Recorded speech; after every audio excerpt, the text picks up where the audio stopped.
नमस्कार विद्यार्थी मित्रांनो, सोपे गणित या युट्यूब चॅनल मध्ये तुमचं पुन्हा एकदा स्वागत आहे. विद्यार्थी मित्रांनो, गणिताच्या या सिरीज मध्ये आपण पहिला पाठ बघितला, दुसरा बघितला, आता आज आपण तिसरा पाठ पाहत आहोत. विद्यार्थी मित्रांनो, अंकगणितीय श्रेणी हा तिसरा पाठ भाग 1 चा परीक्षेच्या दृष्टीने 8 गुणांसाठी. मग 8 गुण हे अति महत्वाचे आहेत आणि सोपा पाठ आहे, त्याच्यामध्ये अवघड असं काहीच नाही. तुम्हाला एकदा संख्या मालिका कळाली की अंकगणितीय श्रेणी विषय मिटला. मग संख्या मालिका म्हणजे अशी मालिका, संख्येची अशी शृंखला की जिचा फरक, प्रत्येक पदातील फरक सारखा असतो. फरक कोणताही कमी नसू नये, जास्त नसू नये. तो फरक कसा असावा?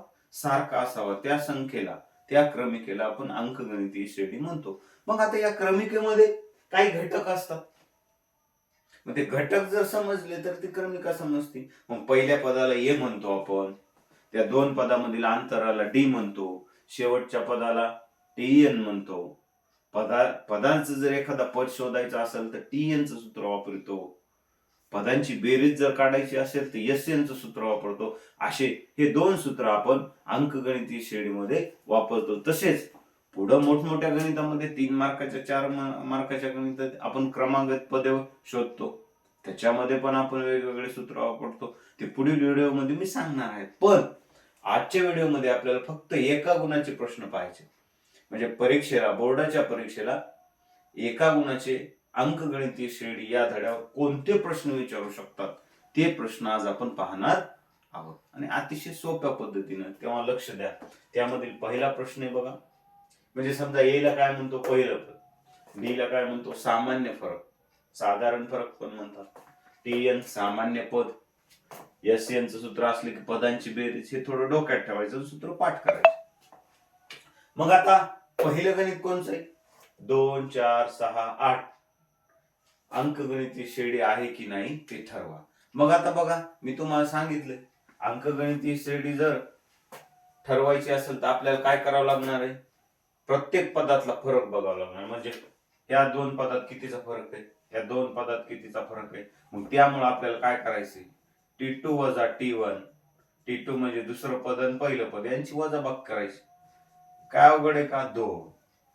पुन्हा T3 वजा T2, 6 वजा 4 बरोबर पण 2च. त्यानंतर T4 वजा T3 म्हणजे 8 वजा 6 बरोबर पण 2च. म्हणून येथे सामान्य फरक कसा आहे? स्थिर आहे. स्थिर शब्द महत्वाचा आहे. स्थिर म्हणजे सारखा, स्थिर आहे. म्हणून ही अंकगणितीय श्रेणी आहे. कोणती आहे? अंकगणितीय श्रेणी आहे. आणि जर सारखा नसेल तर स्थिर नाही, म्हणून अंकगणितीय श्रेणी नाही. विद्यार्थी मित्रांनो, लक्षात घ्यायचंय की मोठ्या पुढच्या पदातून मागचं पद काढलं की फरक मिळतो. बघा इथं 2 मधून 1 काढलंय, 3 मधून 2 काढलंय, 4 मधून 3 काढले. म्हणजे फरक शोधण्यासाठी तुम्हाला पुढच्या पदातून मागचं पद काय करायचंय? वजा करायचंय. तर दुसरा प्रश्न, या ठिकाणी दुसरा एका गुणांचा कोणता प्रश्न आहे? पहिलं पद दिलेले म्हणजे ए, त्यानंतर डी दिलेलं आहे म्हणजे सामान्य फरक. तर पुढील 3 पद शोधायचे. मग आता 3 पद शोधायचे म्हणजे पहिलं पद दिलंय, दुसरं, तिसरं आणि चौथं पद शोधायचे. मग विद्यार्थी मित्रांनो लक्ष द्या, महत्वाचं गणित आहे. T2 अधिक डिफरन्स. एक गोष्ट लक्षात ठेवायची, फरक काढायचा असला की वजाबाकी करायची. ओके. आणि पुढचं पद शोधायचं असलं की मागच्या पदामध्ये फरक मिसळायचा म्हणजे डिफरन्स. आता शोधायचंय काय आपल्याला? T2. मग T2 जर शोधायचा असेल तर पहिल्यामध्ये डिफरन्स मिसळायचा. T3 जर शोधायचा असेल तर दुसऱ्यामध्ये डिफरन्स मिसळायचा. T4 जर शोधायचा असेल तर तिसऱ्यामध्ये डिफरन्स मिसळायचा. काय अवघड आहे का? सोपं. मग दुसरं पद मिळवायचंय म्हणजे पहिलं आहे 3 अधिक डिफरन्स आहे 5 बरोबर 8. हे झालं दुसरं पद. तिसरं शोधायचंय म्हणून दुसऱ्यात फरक दुसरं काय 8 आले अधिक 5 बरोबर 13. 13 मेरा. ओके. मग चौथं पद शोधायचंय. तिसऱ्यात डिफरन्स मिसळायचा. तिसरं किती आहे 13 अधिक 5 बरोबर किती 18. ओके. म्हणून पुढील 3 पद कोणते 8, 13, 18 ही 3 पदे आहेत. पुढील 3 पदे काय अवघड आहे का? अजिबात नाही.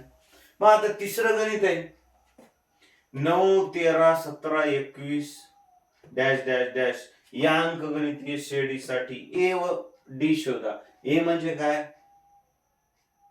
ए फॉर ऍपल आहे का? अजिबात नाही. ए फॉर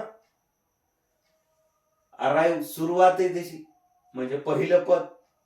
आणि डी म्हणजे डिफरन्स म्हणजे साधारण फरक शोधायचा आहे. तर विद्यार्थी मित्रांनो या ठिकाणी आपण जर म्हणून आता काय आपलं येथे T1 पहिलं पद आहे. T1 म्हणजे ए म्हणजे पहिलं पद किती आहे 9. हे निघाल उत्तर साधारण फरक. मग डी बरोबर T2 वजा T1. T2 वजा T1 म्हणजे 13 मधून 9 वजा करायची. 13 वजा 9 बरोबर किती 13 तून 9 गेले 4 राहिले. साधारण फरक किती आहे 4 आहे. म्हणून पहिलं पद 9 आणि साधारण फरक किती आला 4. काय अवघड आहे का? अजिबात नाही. एका गुणांचे गणित सो सिंपल. आणि उद्याच्या पिरियडला 2 गुणांचे गणित आहे ते पण तुम्हाला एकदम डोक्यात बसणार. फक्त व्हिडिओ लाईक शेअर आणि सबस्क्राईब करा आणि दुसऱ्यांना पाठवा. लाईक करा. T4 बरोबर 16 आणि T5 बरोबर 20 तुम्हाला समजलं तरच लाईक करा नाही तर करू नका. काय बंद नाही. मग T4 बरोबर 16 आणि T5 बरोबर 20 तर साधारण फरक शोधायचा. मग आता इथं काय दिले आपल्याला मी तुम्हाला आत्ताच सांगितलं. आपल्याला जर फरक शोधायचा असेल तर पुढच्या पदातून मागचं पद वजा. पुढच्या पदातून मागचं पद वजा. ओके. पुढचं पद काढायचं असलं की मागच्या पदामध्ये फरक मिसळायचा. मागच्या पदामध्ये फरक मिसळायचा पुढचं पद. म्हणजे ह्या 2 गोष्टी लक्षात घ्या. मग या ठिकाणी साधारण फरक काढायचा म्हणजे डिफरन्स काढायचा. डिफरन्स काढायचा म्हणजे पुढचं पद वजा मागचं पद. मग पुढचं पद किती आहे 20 वजा मागचं पद 16 म्हणजे किती 20 मधून 16 गेले 4. म्हणून साधारण फरक किती आला 4. मार मार मार मार 4 4 4. लक्षात आलं का? मग अशा प्रकारे विद्यार्थी मित्रांनो आपल्याला साधारण फरक शोधता येतो. आणि अंकगणितीय श्रेणीमध्ये एका गुणांचे जे गणित आहेत ते गणित आपल्याला अत्यंत सोप्या पद्धतीने तुम्हाला लक्षात घ्या आणि तुम्ही स्क्रीनशॉट काढून तुमच्या वहीमध्ये रजिस्टर मध्ये त्याचा संचय करा. म्हणजे परीक्षेला तुम्हाला लक्षात येईल. परीक्षा झाल्यावर कळेल की सरांनी जे गणित दिले त्याच गणितापैकी तशाच गणितासारखे गणित आपल्याला बोर्डाच्या परीक्षेला विचारलेले आहेत. आणि अभ्यास करायचा काही अवघड नाही. तर मग विद्यार्थी मित्रांनो तुम्हाला परीक्षेमध्ये घवघवीत यश मिळणार ह्याची मी नक्की खात्री देतो. ओके. Good night.